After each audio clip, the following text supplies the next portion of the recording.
إذ قال ربك للملائكة إني جاعل في الأرض خليفة قالوا أتجعل فيها من يفسد فيها ويسفك الدماء ونحن نسبح بحمدك ونقدس لك قال إني أعلم ما لا تعلمون وعلم آدم الأسماء كلها ثم عرضهم على الملائكة فقال أنبئوني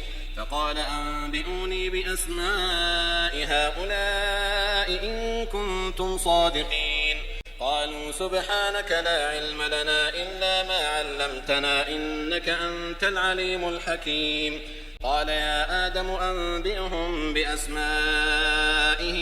فلما أنبأهم بأسمائهم قال ألم أقل لكم إني أعلم غيب السماوات والأرض وأعلم ما تبدون وما كنتم تكتمون